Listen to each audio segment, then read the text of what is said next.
C'est désormais officiel avec le projet PAEPIS, Yaoundé et ses environs auront désormais de l'eau potable pratiquement à profusion. C'est l'une des informations majeures de cette semaine qui s'achève au Cameroun. Un peu plus de 300 000 mètres cubes d'eau par jour seront justement déversés entre guillemets dans la ville de Yaoundé et de ses environs.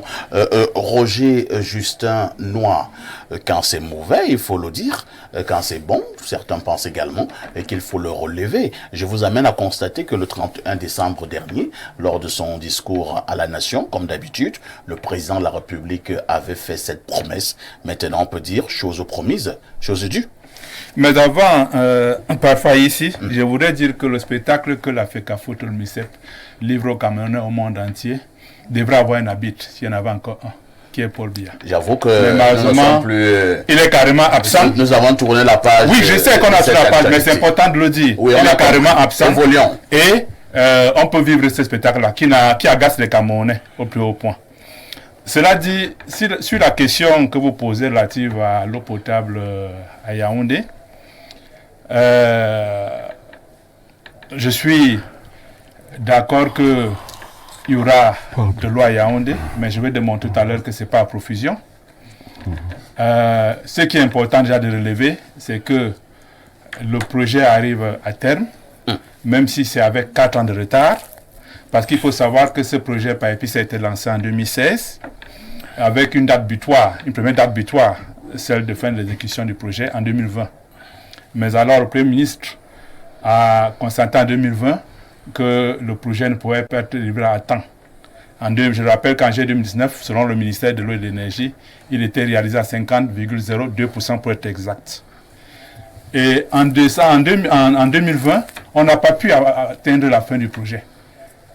Glissement de date, à cette fois on a parlé de décembre 2021. En décembre 2021, le projet n'est pas toujours arrivé à son terme. Glissement de date encore. On nous dit en avril 2023. Sauf qu'en avril 2023, l'année passée, le projet n'est pas toujours à terme. Le ministre nous dit non, le projet est réalisé à 95%. Oui, mais ce n'est pas 100%. Et aujourd'hui, cette année, le projet est arrivé à son terme. Il a été réalisé. Tout simplement, pourquoi tout cet état de choses? Parce qu'il y a un problème de maturation du projet.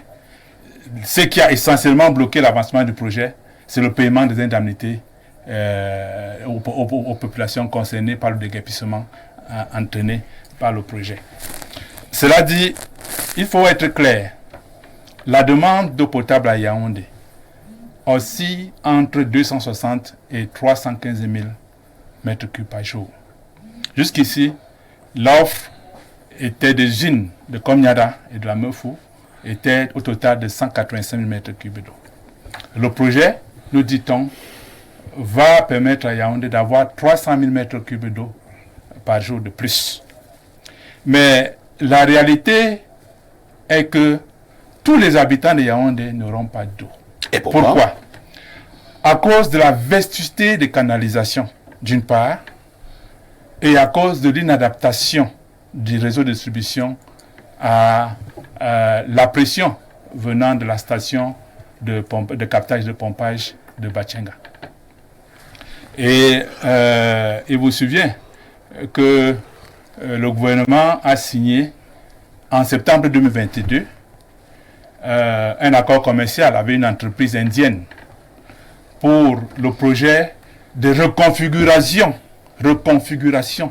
du réseau de distribution d'eau potable à Yaoundé. C'est un projet qui va coûter au contribuable camerounais 27 milliards de francs CFA. Et ce projet a reçu un financement de Zimbabwe de l'Inde de l'ordre de 23 milliards de francs CFA. C'est-à-dire que par là, l'État lui-même a reconnu que si on ne fait pas ça, il ne peut pas avoir de l'eau potable partout à Yaoundé. Très bien. Et c'est ce qu'il faut constater. Il est vrai que récemment, le ministre nous a appris que l'État a mis à disposition de Kamwata 10 milliards de francs CFA pour poser 60 km de canalisation et pouvoir desservir 200 ménages. Donc ça, c'est le nouveau blanchiment qu'on va faire.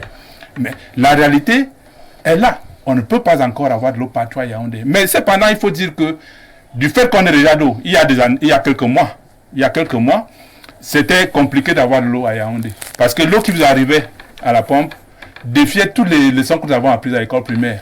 On vous disait que l'eau potable est incolore, mais là, l'eau était colorée, inodore, l'eau avait une odeur. Et depuis quelques mois, malheureusement, il y avait une saveur. Depuis quelques mois, quand même, je puis dire que l'eau qui arrive, c'est comme dans mon quartier à moi. On peut donc dire félicitations au président. Laissez-moi terminer, ne prêtez pas de mots. Non, je sais que l'eau qui arrive dans mon quartier à moi est propre. Est-ce qu'on peut dire félicitations? Mais elle n'est pas encore. Elle n'est pas encore permanente. Parce que nous sommes passés, Jean-Bide Ngousso pour être précis, nous sommes passés de 2 fois par semaine à quand même presque 5 fois par semaine. Donc ça promet. Donc, ça promet, mais il faut que, moi je ne veux pas parler de moi, il faut que l'immense majorité des habitants de Yaoundé aient de l'eau potable, ce qui n'est pas encore le cas. Alors, pour ceux qui en ont déjà, est-ce qu'on peut dire félicitations au président Paul Biya? Bien sûr, on félicite le régime. Attendez, on félicite le régime pour avoir mené à terme le projet, même si c'est le fait avec 4 ans de retard. D'accord. Il faut que ce soit mieux vaut tard que jamais. Mieux vaut tard que jamais. Mais il faut dire que cela a eu un coût financier et un coût humain. Financier parce que vous ne pouvez pas mener un projet comme cela avec 4 ans de retard sans qu'il y ait de surcoût financier. Non, laissez-moi terminer. D'autre part, il y a un coût humain. Du fait que, parce que la Cameroun nous servait une eau qui n'était pas potable pendant qu'elle l'était, alors qu'elle était colorée. Vous êtes en train de vous répéter. Cette eau-là, ne me répète pas. Cette eau-là a causé des maladies hydriques. Et les gens en sont morts. Donc, ça a un coût humain. Le fait qu'il y ait eu de retard. Mais l'eau est là jusqu'en 2040. Mais ça encore, il faut mettre des... Célestin N'Djamène, l'eau est donc à Yaoundé et ses environs. Il y avait déjà de l'eau, mais la quantité était très insuffisante, et d'où ces nombreuses pénuries pour l'instant. Tout à fait. On dirait bravo. Écoute, d'abord, je me félicite que pour la première fois, un cadre du MRC... Félicite le président pour le régime. C'est dans ce prisme. Mais on l'a souvent fait quand il faut dans le ce dire. prisme-là que j'ai pu rappeler. Le par rapport à... Ne faites pas comme ça la première fois. Non, je dis que je me Attendez un félicite. peu. Par rapport au Célestin N'Djamène, pour ce qui est du projet PAEPIS et de l'eau à Yaoundé, le MRC félicite le gouvernement. Vous venez de l'entendre. C'est pas ce que le MRC a dit. Au cas où vous avez dit. Mais je m'en Ne vous félicite. prêtez pas les mots, Parce s'il vous que plaît. c'est l'opposition que je prône. Une opposition qui n'est pas Mais manichéenne. alors qu'on veut dire que je vous paye encore. Je me félicite de ce que tu viens de dire. Tu viens de déclarer, Ourbi et Torbi, que tu te félicites de cet acte. Du fait que j'ai de l'eau chez moi 5 jours sur 7. Tu l'as dit devant tout le monde. Je ne refusais pas. Voilà. Je refusais pas que j'ai 5 jours sur 7. Pourquoi tu as... Il y a une amélioration. Je suis d'accord, il y a une amélioration. Le fait que je parle de 2 jours à 5 jours. C'est le problème. Pourquoi vous voulez en faire un problème? Mais je ne fais aucun problème. Mais pourquoi vous revenez dessus? Mais parce que j'ai le droit de revenir dessus, pour te féliciter d'ailleurs. Me féliciter. Je suis en train de dire que moi je suis partisan d'une opposition qui n'est pas manichéenne. J'ai félicité ici et ailleurs des ministres qui travaillent bien. J'ai félicité Betty Assomo, qui fait un bon travail, Atangandji, Mais lorsque nous le faisons, je l'ai toujours dit et j'assume. Donc je me félicite qu'il ne soit pas le seul dans l'opposition à le faire comme toi. Maintenant, soyons certains, aujourd'hui à Yaoundé, et Justin a raison, quand on parle de l'eau à profusion à Yaoundé, sachez que des quartiers comme Messassi et Damas, où j'ai eu des amis, ils m'ont toujours dit que les gens transportaient l'eau comme à la vieille époque sur la tête. Encore aujourd'hui. Il y a même beaucoup d'autres quartiers. Beaucoup d'autres quartiers. Donc, quand on pavoise, oui, il y a le PAEPIS, etc., il faut être réaliste. Aujourd'hui, qu'est-ce qui se passe? Il se passe que, quand on comptabilise les unités d'approvisionnement d'eau à Yaoundé, c'est à peine 160 000 km3, 160 000 km3, mètres cubes par jour. On est loin des 300 000 qu'on nous annonce dans les journaux. Les 300 000 mètres cubes. On est très loin. Vous parlez des chiffres d'avant.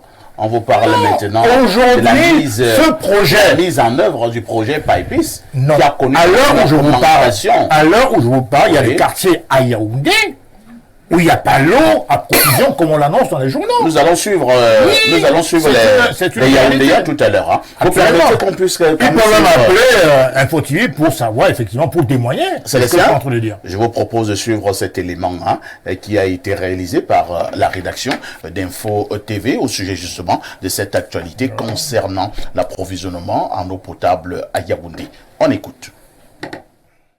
Le projet PAEPIS, dont l'objectif est de solutionner le problème de déficit en eau potable à Yaoundé et ses environs, mis en service le 19 août dernier, fait des heureux au quartier Simbok dans le 6e arrondissement de Yaoundé. La situation d'approvisionnement en eau potable ici était un peu délicate il y a de cela quelques semaines. Vous savez que nous sommes en amont au niveau de Simbok, de la chapelle.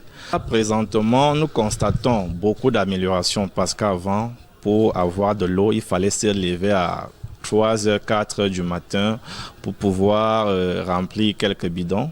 Et ça faisait maximum 2 heures de temps, après ça se coupait. Aujourd'hui, on constate qu'à n'importe quelle heure, on peut avoir accès à l'eau. Et c'est déjà quelque chose qui est positif. Même si la pression n'est pas assez forte pour le moment, mais l'amélioration et la qualité aussi. L'eau a déjà changé de couleur. Vous savez, avant, il y avait une couleur jaunâtre. Aujourd'hui, la qualité est aussi améliorée. Même son de cloche à Nkolme 5 dans le 5e arrondissement. Nous constatons quand même qu'à certains endroits où on avait des problèmes d'eau, l'eau coule déjà suffisamment. Peut-être pas en qualité, peut-être pas en quantité, mais ça coule assez. Nous espérons seulement que ça va s'étendre sur l'ensemble de la ville et ses périphériques, certainement avec les canalisations qui vont suivre. Le PAEPIS est la solution pérenne du chef de l'État pour étanger une fois pour toutes la soif des Yaoundéens, un espoir pour les bénéficiaires. Il fallait se réveiller à 2h, 3h pour avoir de l'eau. C'est à ce moment-là que l'eau coulait dans les robinets. Et maintenant, ça coule. Nous avons l'eau tous les jours, mais la pression n'est pas encore forte. Au quartier Nkolbison et au Yomabang, dans l'arrondissement de Yaoundé 7e, l'eau est désormais disponible en quantité. Le cauchemar des pénuries relève désormais d'un lointain souvenir. De temps en temps, on a des problèmes d'eau, c'est-à-dire des coupures. Et lorsque ce précieux sésame revient, parfois c'est de la boue. Mais depuis un bon bout, ça s'est quand même amélioré. Nous souhaitons que l'État règle ce problème-là parce que je me rappelle quand on était enfant, on disait que les qualités d'une eau potable, incolore, inodore et suite et suite. Mais maintenant, nous avons l'eau, on dit que c'est l'eau potable, mais elle est boueuse. C'est le seul problème que nous avons. Lorsqu'il y a des coupures, l'eau revient étant véritablement sale. Il y a de cela quelques semaines, on n'avait pas d'eau en suffisance. Puisque chez nous, ça coulait lentement.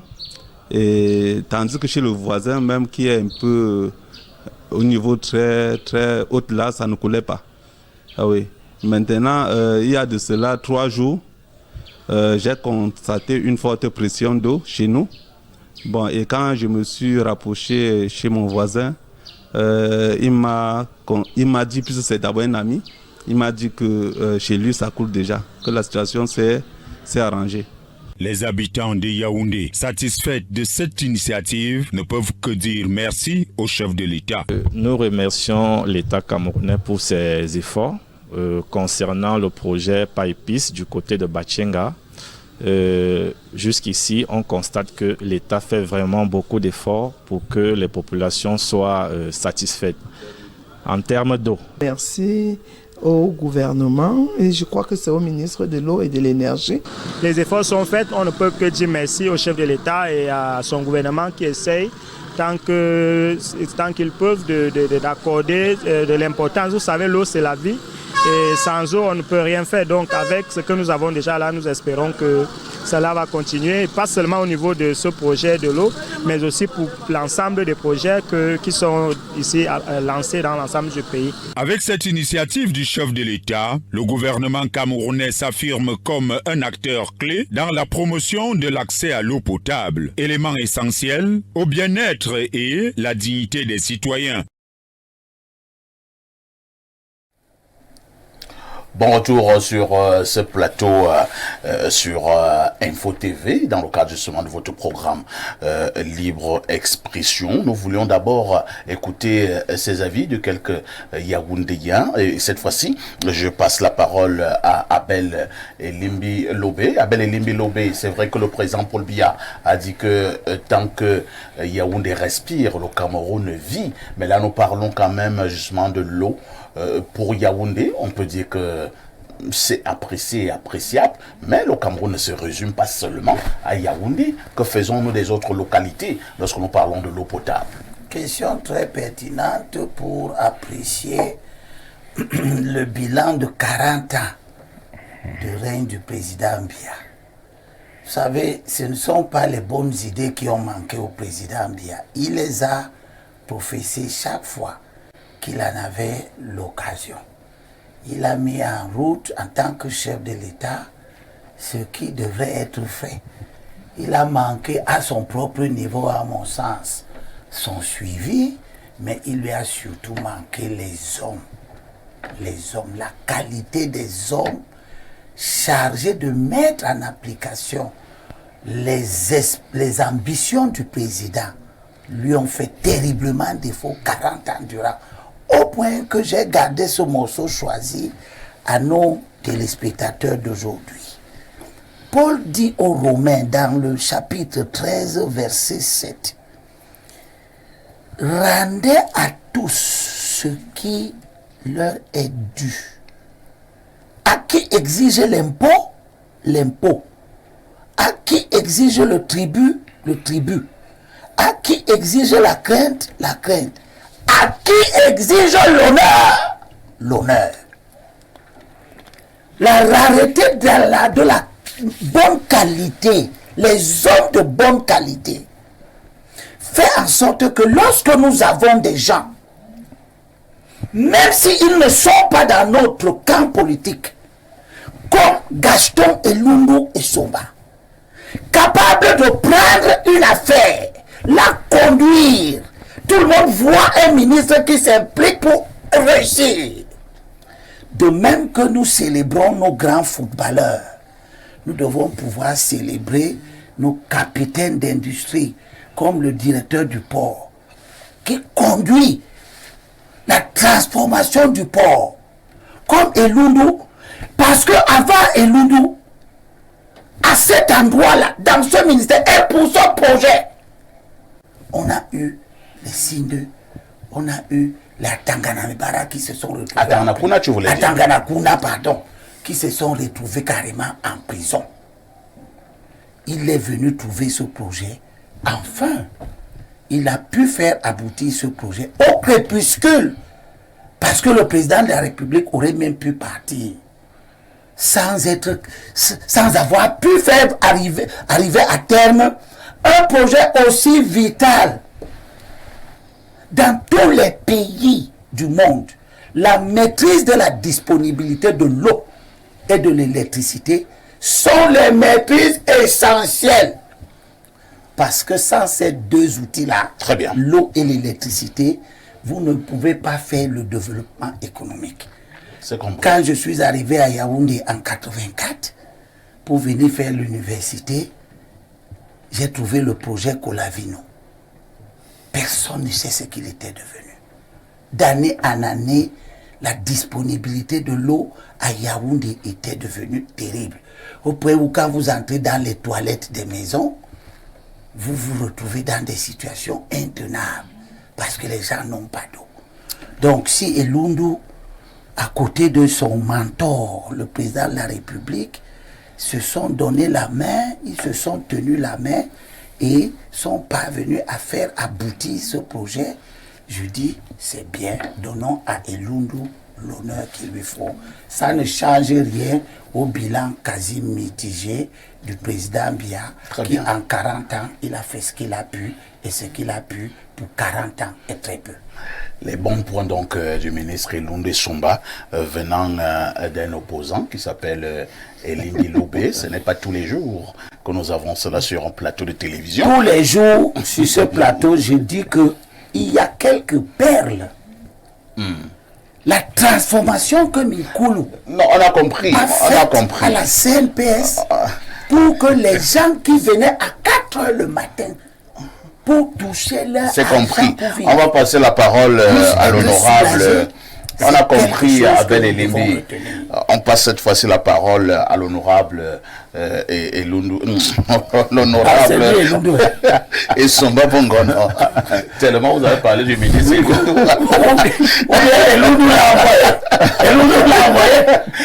Honorable Somba Bongono, on peut donc féliciter le ministre de l'eau et de l'énergie pour redevenir sérieux sur ce plateau. Nous l'avons vu sur le terrain de manière très régulière. Lui-même allait poser des questions, allait s'enquérir de l'état d'avancement du projet, ainsi de suite, jusqu'au niveau où il est également allé pour dire cette fois-ci c'est bon. Le projet peut maintenant être véritablement opérationnel. Chapeau à un ministre parce que régulièrement dans ce pays, plusieurs projets ont été lancés mais n'ont jamais vu le jour. Les rares fois donc que nous voyons un projet qui a été lancé et qui a vu le jour, on peut dire bravo au ministre de l'eau et de l'énergie. Oui. Il faut d'autant plus dire bravo que c'est le ministre qui, dans la conduite et la mise en œuvre opérationnelle de ce projet, a fourni le plus d'informations, aussi bien à l'attention du public que à la destination du Parlement. Et depuis 2020, chaque fois que cela a été nécessaire, le ministre Elunde Somba est venu à l'Assemblée nationale donner les informations dont la représentation nationale avait besoin, justement pour expliquer cette vision du président. Et sous l'autorité du président précisément, il a su construire une convergence opérationnelle autour de ce projet dont nous nous félicitons aujourd'hui de l'aboutissement. Le projet commence en 2016, mais en réalité son lancement c'est en 2017. Et je dois dire, pour expliquer à ceux qui nous regardent les contraintes de délai dont parlait M. Noah Justin tout à l'heure, que nous avons eu face, et le ministre a donné les informations sur ces questions, face à 2 ou 3 types de contraintes. La première contrainte, elle était effectivement financière parce qu'il fallait libérer les indemnisations le long du tracé. Et ça ne dépendait pas que du ministre, lui tout seul. Plusieurs autres ministères étaient interpellés, le MINAT, le MINFI, le ministère de l'économie, du plan et de l'aménagement du territoire notamment, le ministère du domaine et des affaires foncières, parce que c'est quand même sur un itinéraire qui est sur sol. La deuxième contrainte, elle était, le ministre l'a également dit à l'Assemblée nationale, elle était d'ordre technique. C'est-à-dire que sur cet itinéraire, on a rencontré des rivières et des rochers dont il fallait arriver à surmonter l'impact sur la conduite de l'itinéraire et du tracé. Et la troisième contrainte, elle n'est pas volontaire, elle est tout simplement, elle résulte du fait que les techniciens et les entreprises voulaient, sous l'autorité du président de la République et sous la conduite du ministre, faire un travail de qualité, d'extrême qualité. Et vous avez vu le ministre aller même parfois à des heures très tardives et des heures qu'on ne puisse pas imaginer, les samedis, les dimanches, lui-même sur le terrain, jusque dans les petits villages. Je me souviens de cette visite qu'il a rendue aux populations du petit village de Nkolngem, du côté de Bachenga, là où la source... Ouais, est partie, hein. Voilà. Donc, il a fait, je crois, 2 jours sur le terrain avec eux pour précisément régler les questions qui étaient collatérales au passage du réseau. Sur les anciennes, vous avez vu les témoignages des populations qui sont sur les anciennes conduites d'eau. La qualité s'est améliorée, l'approvisionnement est stable et permanent. Donc, sur ce plan, il y a eu un impact mécanique de ce qui s'est passé par la mise en œuvre, la mise en service du réseau et la prise en charge par Camwater. Maintenant, sur les installations nouvelles, c'est-à-dire ceux qui vont désormais aller vers Camwater pour prendre un abonnement et une installation nouvelle, le président de la République a accordé au ministre de l'eau et de l'énergie, à la Camoite, sur la demande du ministre de l'eau et de l'énergie, une somme de 10 milliards de francs pour renforcer la pose des conduites qui avait déjà été commencée, vous vous souvenez, en 2021, 27 km de pose de conduites nouvelles réalisées. Là maintenant, il s'agit de réaliser à peu près 60 km d'installations nouvelles pour capter donc l'eau qui arrive de Bachenga. Et c'est pour résoudre le problème que posait N'Djamène. C'est-à-dire que le potentiel rendu, c'est 300 000 mètres cubes par jour. Mais maintenant, on ne peut pas atteindre les 300 000 mètres cubes par jour. On l'a annoncé. Parce que le réseau encore est étroit. Mais à terme, lorsqu'on aura réalisé ces 60 km de conduite, il n'est pas exclu qu'on arrive aux 300 000 mètres cubes. Mais nous avons déjà dépassé 170 000. Hier, nous avions déjà dépassé 160 000. Les chiffres du ministère de l'Énergie et de l'eau qui parlent de 160 000. Et je rappelle qu'à côté de Yaoundé intramuros, tu as TUI. Laisse-moi finir. Justement, ces villes vont bénéficier. Ces villes vont bénéficier de ces extensions qui sont automatiques, quasi automatiques. Il n'y a pas que ces villes-là. Donc, c'est pour dire que... Il ne faut pas dire ça. Hein. Pendant longtemps, le courant est parti de Son Loulou. Mais les villages... Je ne parle pas du courant. C'est normal que Son Loulou n'est pas un petit village qui est sous le barrage. N'est pas, parce qu'il faut d'abord transformer le courant qui sort de Son Loulou. Donc, je voudrais dire que vraiment, il faut soutenir le gouvernement à travers le MINE dans cette opération. Parce que c'est une opération vitale. Vitale pour les populations de Yaoundé et ses environs. Et il faut apprécier, et tout le monde est de cet avis, quel que soit, vous avez entendu les représentants de l'opposition sur ce plateau, tout le monde est d'avis que le ministre a réussi à construire quelque chose sur le plan opérationnel qui est exceptionnel. Et il faut continuer à apporter le soutien au gouvernement. Il faut continuer à soutenir la vision du président qui, contrairement à ce que disait M. Noah tout à l'heure, est bien présent. C'est parce que le président est présent que la détermination et les recadrages nécessaires ont souvent été faits. Dans un contexte où on est habitué, laissez-moi finir, Limbi, dans un contexte où on est habitué à voir les recadrages mal compris par un certain nombre d'acteurs. Donc, l'humilité du ministre et sa capacité à s'adapter aux réalités que nous ont imposées ce projet. Mais je suis quand même choqué. Je suis quand même choqué. Je suis choqué pourquoi. Pourquoi tu es choqué après. Quand Justin dit que il y a eu un crédit de la banque Exim Bank, une banque chinoise, pas indienne. Indienne ou chinoise? Non, indienne. Pour le projet de reformulation. a donné 399 milliards pour le projet. Mais pour les Indiens, c'est le projet de reconfiguration. 19 milliards.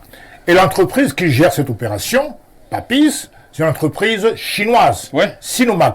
Vous imaginez un peu, depuis 1960, depuis qu'on est censé être indépendant, comment peut-on faire appel à une entreprise étrangère pour mettre en place une unité d'approvisionnement d'eau à Yaoundé? Mais tu n'as pas la technique. Ça, c'est autre chose. Non, le problème, c'est que le ministre a vraiment répondu à cette question. C'est pas le parler de c'était capable d'envoyer les gens, des professeurs au Nord, à l'extrême. Ça n'a pas compris. Vous n'avez pas compris. Pourquoi? Vous, c'est qui? C'est toi et moi. Le ministre, tu te réjouis que vous n'avez pas 60 ans après, vous êtes mal gouverné. Voilà. Dis-le alors qu'on est mal gouverné. C'est compris. Dis donc qu'on est mal gouverné, s'il vous plaît. Vous avez toujours mal gouverné. Laissez-moi finir. Je voudrais le ministre a répondu à cette question en disant que l'entreprise Sino aussi... Il a dépassé 55 millions à Bafoussam hier. Hein? Oui, non, l'entreprise... pour construire de l'eau, il faut faire appel aux Chinois. Suis-moi très bien. Mais c'est pas possible. L'entreprise chinoise qui réalise ces travaux et qui conduit la mise en œuvre au profit de Kamwata qui se charge de la distribution va continuer à former les Camerounais pour que le relais soit pris de façon pertinente et efficace. Donc, on ne t'inquiète pas, les Camerounais ont la compétition. Je n'ai plus de temps là. Cette précision est importante. Le professeur n'est pas encore intervenu. Non, rapidement, cette précision est importante parce qu'il nous dit que non, lorsqu'on aura réalisé les 200 000, la construction de 60 km d'eau, donc on pourra avoir les 300 000 mètres cubes. Je dis non, c'est faux, puisque si le gouvernement lui-même a constaté qu'il faut reconfigurer le réseau de distribution, ça veut dire qu'il y a problème. Tant qu'on n'a pas terminé avec le projet de reconfiguration du réseau de distribution, on ne peut donc pas avoir de l'eau partout. C'est ça le projet. L'adaptation est normale, monsieur, puisqu'il y a une évolution de la démographie. La reconfiguration pour la prise en compte de la démographie. Nous allons évoluer. Professeur Ouangini, vous allez parler, parce qu'apparemment, tout est fait pour que vous ne parliez plus, mais vous allez parler. Mais alors, en préparant quand même ce programme, professeur, j'ai discuté avec une de mes sources qui disait qu'il y a quand même une espèce de honte, un peu plus de 60 ans après les indépendances, que le Cameroun soit encore là en train de célébrer l'eau qui est arrivée dans la cité capitale. Quelle est votre réaction face à une telle critique? Non, il ne faut pas se contenter de critiquer, il faut surtout tirer les leçons. La leçon, c'est que nous devons adapter toute gestion d'infrastructures dans une logique d'anticipation. C'est-à-dire introduire l'élément de l'expansion des concentrations urbaines et utiliser donc les techniciens pour qu'ils fassent des projections dans l'avenir, pour qu'on sache à chaque fois quels sont les besoins et comment on peut les atteindre. Tirons les leçons du passé, où nous ne nous sommes pas bien servis de ce que les techniciens ont pu dire en termes de projection et d'anticipation, et avançons. La critique, ça ne sert pas à grand-chose, c'est tirer les leçons qui est important. Donc, pour l'eau, pour l'électricité, pour les transports, il faut que nous concevions, à partir donc de la lecture de notre expérience, des démarches types, pour que nous ne soyons plus confrontés dans 30 ans, 40 ans à ces problèmes-là. Merci. Nous marquerons une dernière touche pause et on prendra le dernier sujet inscrit à l'ordre du jour au pas de course.